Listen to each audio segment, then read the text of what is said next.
नमस्कार दोस्तों, स्वागत है स्विट्जरलैंड में। एक ऐसा देश जो कई चीज़ों के लिए फेमस है, टूरिज्म, इनकी चॉकलेट्स, स्विस बैंक्स इनके।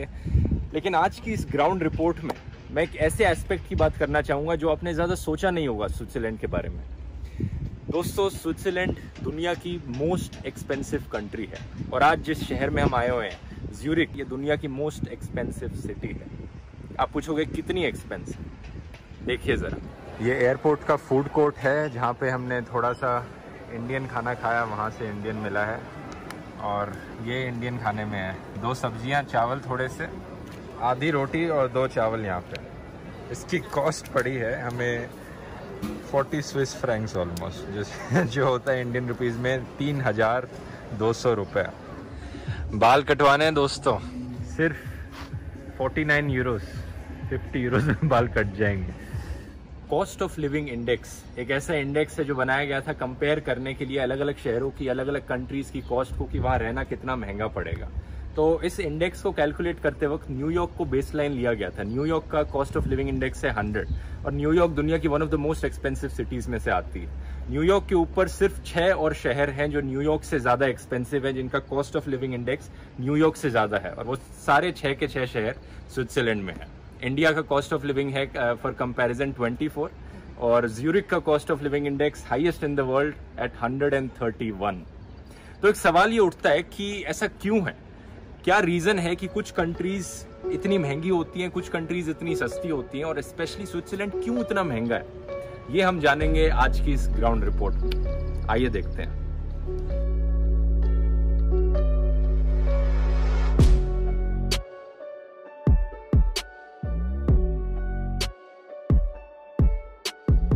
बेसिक से शुरू करते हैं।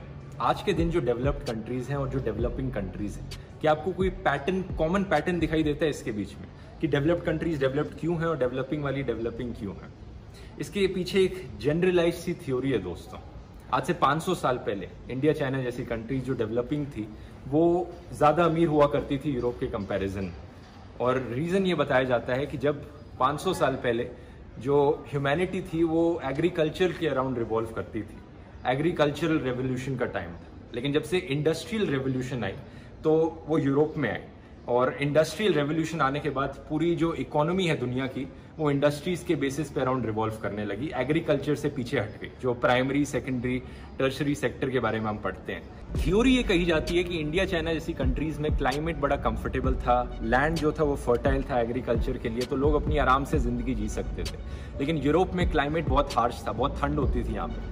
क्लाइमेट ने और एनवायरमेंटल कंडीशंस ने बेसिकली लोगों को मजबूर किया, फोर्स किया इनोवेट करने को, और ये रीजन बताया जाता है कि इंडस्ट्रियल रेवोल्यूशन यूरोप में आई, इंडिया, चाइना में नहीं है। और फिर दुनिया की इकोनॉमी आज के दिन जब इंडस्ट्रियल रेवोल्यूशन के अराउंड ही रिवॉल्व करती है, तो ऑब्वियसली यूरोपियन कंट्रीज आगे निकल गई। लेकिन फिर भी सवाल ये उठता है कि स्पेशली स्विट्जरलैंड ही क्यों ज्यादा एक्सपेंसिव है? विंडो शॉपिंग करते हुए ये जो सामान हमने यहाँ देखा है, ये अभी तक का सारे रिकॉर्ड तोड़ देता है। कितनी एक्सपेंसिव चीज़ें हमने देखी हैं। 54,000 यूरोस, तो अप्रोक्सीमेटली ½ करोड़ रुपीस।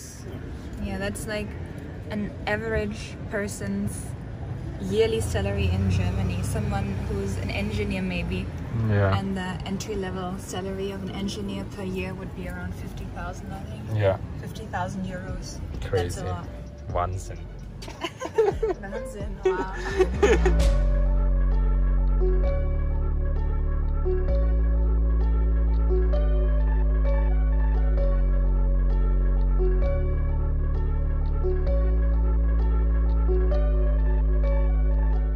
स्विट्जरलैंड किन चीज़ों के लिए फेमस है? इनकी luxury watches, chocolates, highly developed tourism sector. इन चीज़ों में क्या चीज़ कॉमन है दोस्तों? ये सारे फाइनल एंड प्रोडक्ट्स हैं जो कि हाईली वैल्यूड है। स्विट्जरलैंड इन सब चीज़ों को एक्सपोर्ट करता है बाकी कंट्रीज में, एज कम्पेयर टू इंडिया क्या एक्सपोर्ट करता है बाकी कंट्रीज को? Agricultural products. तो ऑब्वियसली बात है, एग्रीकल्चरल प्रोडक्ट्स को एक्सपोर्ट करके जो पैसे मिलेंगे वो उतने ज़्यादा नहीं होंगे अगर आप लग्जरी हाई क्वालिटी प्रोडक्ट्स को एक्सपोर्ट करोगे बाकी कंट्रीज। तो ये एक रीजन हो गया। लेकिन आप पूछोगे इस लॉजिक से तो सारी ही यूरोपियन कंट्रीज ज्यादा और एक्सपेंसिव होनी चाहिए। स्विट्जरलैंड में इतनी क्या खास बात है कि बाकी यूरोपियन कंट्रीज के भी कंपैरिजन में ये इतना एक्सपेंसिव है? इसके पीछे कई और इंटरेस्टिंग रीजंस हैं दोस्तों।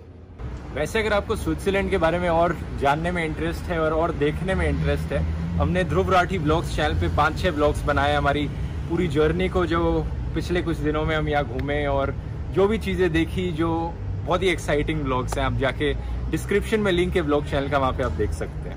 इस कंट्री में बहुत अमीर लोग हैं, बहुत अमीर लोग हैं। आप यकीन नहीं करोगे कितने।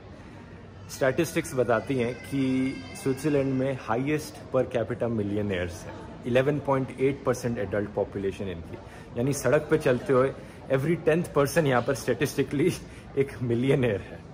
सोच कर देखो।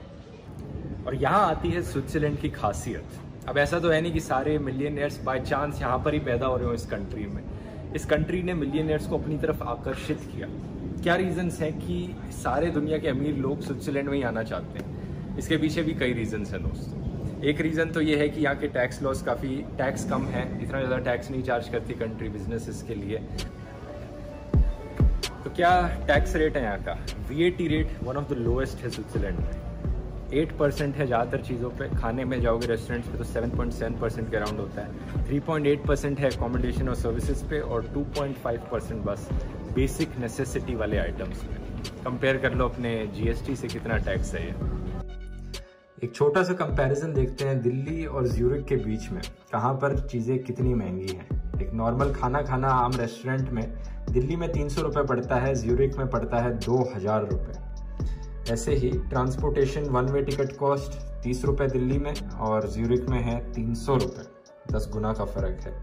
बेसिक इलेक्ट्रिसिटी कॉस्ट दिल्ली में 4000 रुपये बता रखी है एक 85 मीटर स्क्वायर अपार्टमेंट के लिए, ज्यूरिख में 16,000 रुपये। रेंट देखिए ज़रा, एक बेडरूम अपार्टमेंट आपको सिटी सेंटर में रेंट करना है, दिल्ली में करीब 18,000 रुपये पड़ेगा, ज्यूरिख में पड़ेगा 1,50,000 रुपये से ज़्यादा। एवरेज सैलरी लोगों की दिल्ली में है पर मंथ 38,000 रुपीज़ और ज्यूरिख में है 5 लाख रुपए पर महीने से भी ज़्यादा। तो कोई हैरानी की बात नहीं है कि यहाँ पे लोग इतने मिलियनेयर हैं। और इनको इतनी कंट्री अगर एक्सपेंसिव होती है तो एक बहुत बड़ा फ़ायदा मिलता है इन्हें कि ये कभी भी और किसी और कंट्री में जाएंगे घूमने तो वहाँ पर हर चीज़ इन्हें सस्ती लगेगी। तो ज्यूरिख में रहने वाले लोगों के लिए बाकी दुनिया घूमना बहुत सस्ता पड़ता है। इसकी वजह से बड़ा एडवांटेज है ये महंगी कंट्री में रहने का, अगर आप उसी करेंसी में कमा रहे हो। दूसरा रीज़न ये है कि यहाँ के बैंक्स काफ़ी सेफ हैं, इनकी हाईली पॉपुलर रहे हैं ये हिस्टोरिकली उन लोगों के लिए जो अपनी कंट्री से पैसों को एक्सपोर्ट करना चाहते थे, मनी लॉन्ड्रिंग करना चाहते थे। अब स्विस बैंक्स के बारे में आपको वैसे भी पता ही होगा, तो इनकी बैंक्स की हाई रेपुटेशन रही थी हिस्टोरिकली। तीसरा और सबसे इम्पॉर्टेंट रीज़न, स्विट्जरलैंड एक ऐसी कंट्री है जो हिस्टोरिकली बहुत ही सेफ और स्टेबल रही है।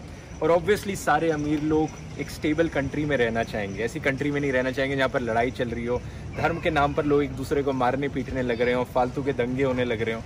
तो स्विट्जरलैंड में क्या था, कंपेयर करो जर्मनी से। जब जर्मनी में आज से 60-70 साल पहले एक डिक्टेटर राज कर रहा था, वर्ल्ड वॉर में इन्वॉल्व थी ये सारी कंट्रीज, तो सारे यूरोप के मिलियनेयर्स स्विट्जरलैंड में आगे रहने के लिए, क्योंकि ये only safe and neutral country थी वर्ल्ड वॉर्स के टाइम पे। और यहाँ पर जब मिलियनेयर्स आएंगे क्या इफेक्ट पड़ेगा उससे देश की इकोनॉमी पर, सोच कर देखो। ये आसपास दुकानों को देखो, मानो यहाँ पर मिलियनेयर्स आकर रहने लग गए तो ये दुकानदार सोचेंगे कि हम तो ज़्यादा प्राइस पर अपनी चीज़ों को बेच सकते हैं ऑब्वियसली, क्योंकि लोग खरीदेंगे, इतने अमीर लोग हैं यहाँ पर रहने वाले, तो वो अपने प्राइस, दुकानों के प्राइस बढ़ा देंगे, अलग अलग सामान के प्राइसेस बढ़ जाएंगे, रेंट की कॉस्ट बढ़ जाएगी, क्योंकि मिलियनेयर्स अफोर्ड कर सकते हैं ज़्यादा पे करना, तो लोग ऑब्वियसली लैंडलॉर्ड ज़्यादा चार्ज करेंगे रेंट के लिए। तो बेसिकली यही होगा कि इतने सारे मिलियनेयर्स अगर एक जगह पर रहेंगे, ऑटोमेटिकली बेसिक प्रिंसिपल है इकोनॉमिक्स की कि उस जगह की कॉस्ट ऑफ लिविंग ज़्यादा बढ़ जाएगी। जहाँ पर ज़्यादा अमीर लोग रहेंगे वहाँ पर ज़्यादा कॉस्ट ऑफ लिविंग इंडेक्स होगा। सेम लॉजिक बाकी शहरों और देशों में भी एप्लीकेबल है। न्यूयॉर्क सिटी को देख लो, सारा हॉलीवुड न्यूयॉर्क में आकर रहना चाहता है, इसलिए New York one of the most expensive cities है दुनिया की। अपने मुंबई को ही देख लो, बॉलीवुड सारा मुंबई में रहता है, इसलिए मुंबई की कॉस्ट ऑफ लिविंग काफ़ी ज़्यादा हाई है इंडिया की बाकी सिटीज़ के कंपैरिजन में। तो एक प्रो टिप यहाँ पर, अगर आप पैसे बचाना चाहते हो तो उन जगहों पर जाकर रहो जहाँ पर अमीर लोग नहीं रहना चाहते, वहाँ पर आप बहुत पैसे बचाओगे, वहाँ पर कॉस्ट ऑफ लिविंग काफ़ी कम होगी।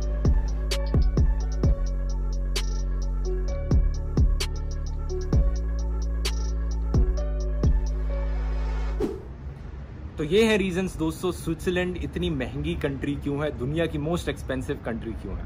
उम्मीद करता हूँ ये वीडियो आपको पसंद आया होगा। अलग टाइप की ग्राउंड रिपोर्ट थी। कमेंट्स में लिखकर बताइए नेक्स्ट ग्राउंड रिपोर्ट कहाँ पर देखना चाहेंगे आप, किस टॉपिक पर देखना चाहेंगे। और वैसे तो मैंने आपको बताई, अगर स्विट्जरलैंड आपको और देखना है आप व्लॉग्स को चेकआउट कर सकते हैं, नीचे डिस्क्रिप्शन में उस चैनल का लिंक है। तो इस वीडियो को शेयर कीजिए दोस्तों, और अगर आपको मेरा काम पसंद आता है मुझे सपोर्ट कर सकते हैं patreon.com/ध्रुव राठी पर, या यूट्यूब पे मेंबर बन के ज्वाइन बटन क्लिक करके, ताकि ऐसे ही और इन्फॉर्मेटिव एजुकेशन वीडियोस मैं आपके लिए फ्यूचर में बनाते रहूं। चलिए मिलते हैं फिर अगले वीडियो में। बहुत बहुत धन्यवाद।